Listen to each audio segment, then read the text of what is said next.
and where one or two are pensioned for life because of the injuries they received through the hazing and the type of stupidity that went on there that was conducted by people 1 year older than you. Yeah. You know, because essentially that's the military college way. And I just was, you know, I had experienced considerable, you know, I was up in about as high as you go when it came to my final year. Like I was you know, responsible to the adult who ran the whole program, you might say, in my sector. And my leadership skills were ones which made a huge difference in the way, you know, the groups that I worked with, because people would say, "Will you lead us, please?" instead of being, you know, grumbling that you're being yelled at and so on. I had the approach where I asked people to do stuff, and you know, it's cadets, it's not military that's right. in a way, but the leadership was one of saying, "I'll lead, I won't eat unless you've eaten first." You know, you can't polish your shoes. Can I help show you how? Instead of, well, you're going to be put on charge if you don't polish it, you know, all that other horseshit. Well, it was accidental in that final year that I got to be the top cadet, and these two other guys, they weren't very happy when they found out that they were actually senior to me by the end of the term. But the people that worked with me were very happy because they saw these, you know, like there was 3 units of, there was, each guy had 30 cadets under them, and I had 30, but I was the boss of I was the highest ranking and all that. And I had a pretty, you know, I didn't slack off. I expected people to know the knots. I expected people to be absolutely nicely turned out, but I didn't, you know, act like a asshole. You know, I acted like a humane person. If a guy's got something wrong, well, what's wrong? Instead of being, you know, that sort of stuff. Well, I really got turned off from that military college stuff. There are people there in the first year. If I met that guy today and I recognize he's one of the cadets there, I'd probably take my time and really tear into and ask him what kind of an asshole he's been his life ever since he left military college and all that sort of stuff. And all that. You know, I would seriously take them to task, because I was not pleased with the treatment I got there and what I saw was happening. You know, 2 suicides in the second year, for example. The type of operation there that these kids, they thought they were going to have a military career. And if a single cadet took a disliking, you know, senior cadet took a disliking to you, you're finished. And there were perverse guys like that. I mean, there wasn't like guys who were compassionate and officer material. I found later that the most despised and hated officers were the ones that came from the military college system. And you dare not mention that you came from the military college when you were in the regular service. Because then people would go out of their way to you know, try to go. So I found they were not that system they were using there of training officers was not the most sensible one at any rate. So I guess I got to buy another bottle of that. I guess so. See if we can get the candle to. Well, the rain is over. I'll stop that. Another row of thunder. Bought a new car. Was able to do reasonably well in those days, considering, you know, you're so young and so on. And then I surveyed way up in the north for a couple, that's 2 years, that the formations, the seismic formations were pinnacles. And the type of surveying that was done by the seismic people, there were the directions they gave for the drill rigs and so on. They were missing. They were having difficulty time targeting the pinnacles. So so Mobil Oil hired us, this one survey crew, and they were desperate for a lot of surveyors because there was an awful lot of work that had to be done up there. So for 2 years, worked pretty intensely. By then, I really noticed my wife was getting quite lonely, and then in the 3rd year, saw an ad for welfare officers. So I applied for it, and much to my surprise, I got posted to the area I was serving in at the time, which was around Hinton and past Edson there. And there, that caused me to be working in Edson and driving by the survival school, which caused me to realize that there's a school, there's instructors. And well, what kind of instructors and whatever. Because by then I had a pretty prodigious collection of books on wilderness skills. Yeah. You know, anytime I saw something, cost was no object. And that. And then I met Tom. I was too intimidated to go into this survival school facility to find out what it was about. So I was asking people. No one seemed to know that much about it. And then I met Tom and found out he worked there. And realized that Tom was absolutely starved to talk to anybody that knew anything about, you know, this whole business. That, you know, he was in a situation where at the time I met him, he had been at that job for about 18 years. And he didn't have anybody to talk to. His fellow workers were just there for work. They weren't like Tom was wanting to be an educated survival instructor, whereas these guys, they didn't see it that way. No. They just did their job, and on and on. I began to relate there. It was more convenient to stay at Tom's when he was at home than to stay in a hotel. We talk and we buy books together. First thing he asked me was if I knew how to light fire with other than matches. Well, I said that I had a lot of literature on the bow drill, and the flint and steel. I wasn't even much aware of the flint and steel. He was very keen on the flint and steel concept.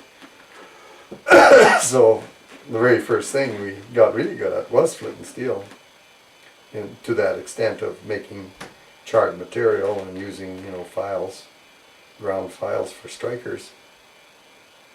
As we got more and more proficient, we digressed, and when I got into the line of work, so here I'm working with Tom. I'm using the survival facility through the cadet movement, because we could book in there and they would provide Tom or other instructors. It was for me. Then Tom would specifically come, and then I began to observe how a survival instructor taught. Yeah. And then shortly after I got into that, this outdoor education center developed. So here the provincial government had decided that they needed to give the recreational aspect of the citizens of Alberta a boost.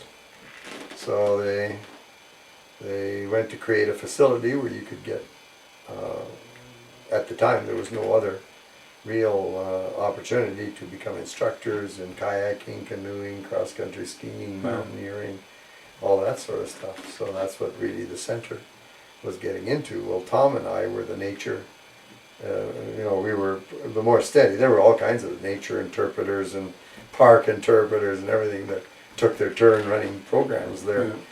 But they were all people who had a regular job, and they did this on weekends. Yeah. Myself, I reached the point where eventually I quit my regular job, and that was my full-time job. Yeah. And on and on. So I ran courses for anything on survival, and survival was not very much defined. It was just called survival. There was no differentiation between winter or summer very much.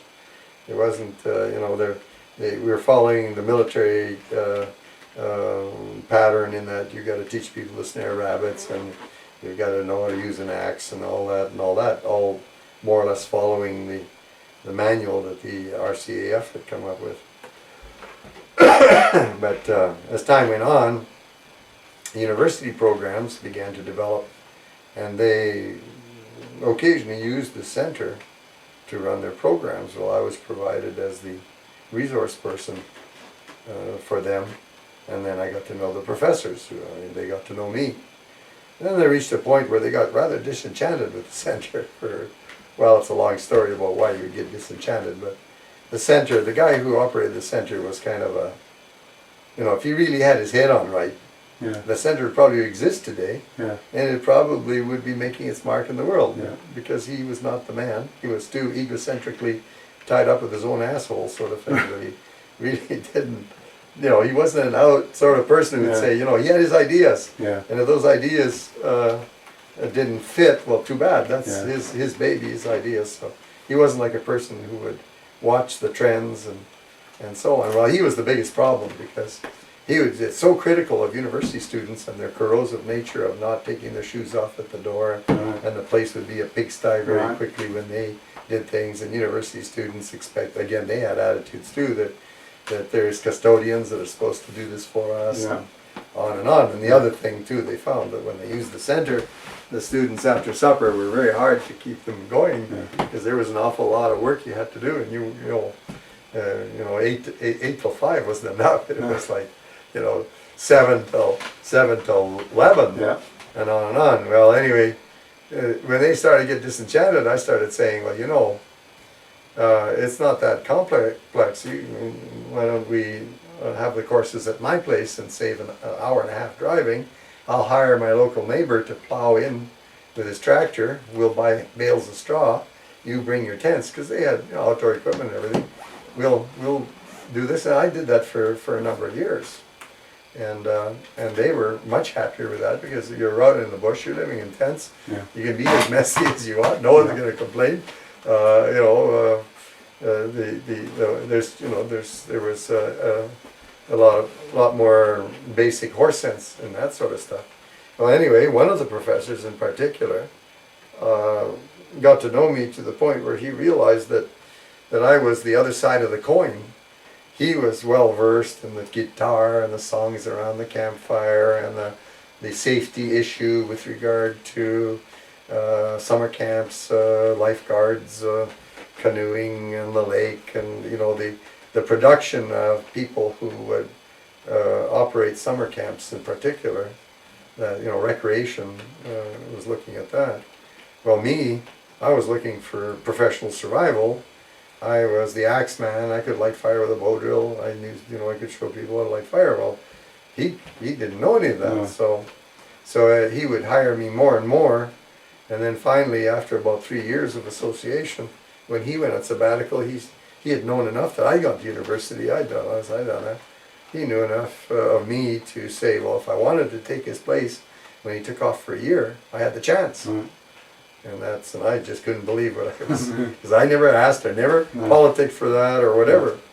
And he says, if you're interested, you know, I'll give you time to think about it. And I said something like, well, okay, give me a little bit of time to think about it. And I paused for about 30 seconds, and I said, I thought about it. I said, before you change your mind, I'll bend over backwards for this opportunity. Well, when I got on campus that year, well, the issue is that guys with a practical bent, I mean, my knots go way back to sea cadets. They don't go back to having learned it around a campfire. My knots go back to you know, the days when we did it sea cadets, we did serious stuff. I mean, we just set up a derrick that would unload a heavy object and to raise and lower stuff and drag stuff and raise a ship. You saw all that. You did all that. You participated all that.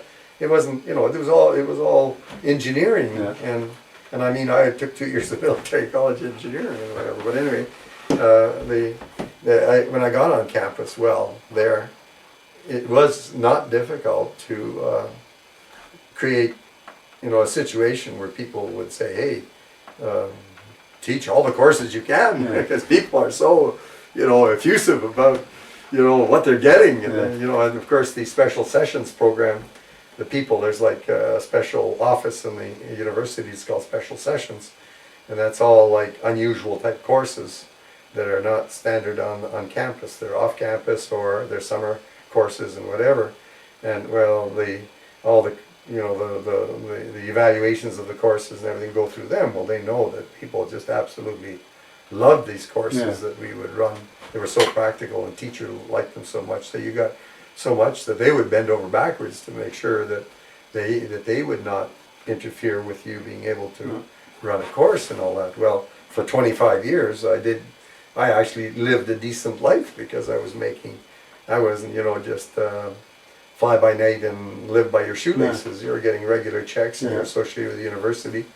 And the way it was structured, it still allowed me to do a lot of freelancing all over. I wasn't like committed 90%, you know, I was sort of like, you know, I had lots of time to you know, I may go on campus for 4 months, but I was warned early enough that I could, you know, exclude my bookings so that and usually most of the courses were on weekends. And the university courses were not on weekends, you know, the on-campus ones.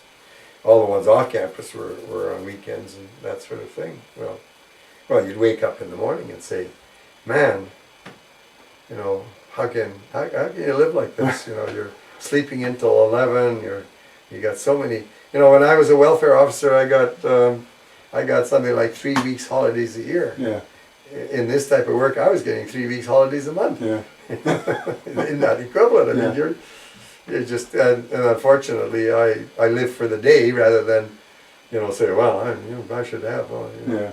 So I really, you know, I thought that I was a millionaire because I had so much time on my hands. But you know, the money was not.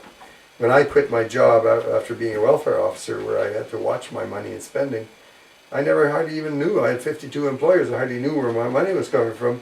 But there was never a lack of it, and it was never short, and I never had to really watch it. If I wanted a book, there was no problem to get it. Yeah. But I, you know, often there'd be blacks where you'd have to stop spending for a while and live on potatoes and deer meat for a while. Yeah.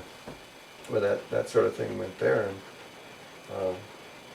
and then of course, and this Harvey Scott, that was the guy I'm talking about, when he retired, well, I knew that shortly after, because he was the guy that made sure that you're on the fringes of things. Yeah. You're not really a professor. No. You're not tenured. You're a delight to them because they get you so cheaply. Yeah. But your say does not weigh as much as that of a regular professor. And when the regular professor who is on campus is making sure that you're kept busy and whatever, included in everything, fine. But when he retires, the agency isn't there, and slowly things sort of taper off. But with my existence, the moment something like that happened, something else would come in. That's the luck I've had in my life. Yeah. So when my university programs ended, this came, Yeah. and this was way. I probably earned twice as much doing what I'm doing now as what I ever did at the university. They pay a lot better. So as university finished, you started the schoolwork, working in the schools? Well, as the university terminated, what happened is the government policy, this Klein, this guy that, the premier of the province that just, what he would call it, brutalized the whole, I mean, the richest province, we shouldn't have to run, like I say, bake sales to buy pencils and paper for our children. No. Fucking paper and pencil is cheap. The government should be able to supply it by the ton. Yeah. But that's the type of asshole he was in that regard. They brutalized, they laid off teachers, they laid off nurses, they closed down hospitals, they did all, we're zero whatever. And you see other provinces who are using sanity for that. Yeah. And on and on. And anyway, the benefits, the zero stuff, the benefits, I'm sure, go to the rich people, not to the ordinary people. Well, anyway, he dictated and he said that there should be no duplication. We have two universities, the University of Calgary and the University of Edmonton. And that outdoor education, he tried to do that with dentistry, but they were too powerful. There's still a school of dentistry in both cities. Right. But outdoor ed went to Calgary. Okay. Well, at that instant, in a matter of, from having 700 students, usually is what we had enrolled in outdoor ed programs, 0 students. Yeah. I mean, so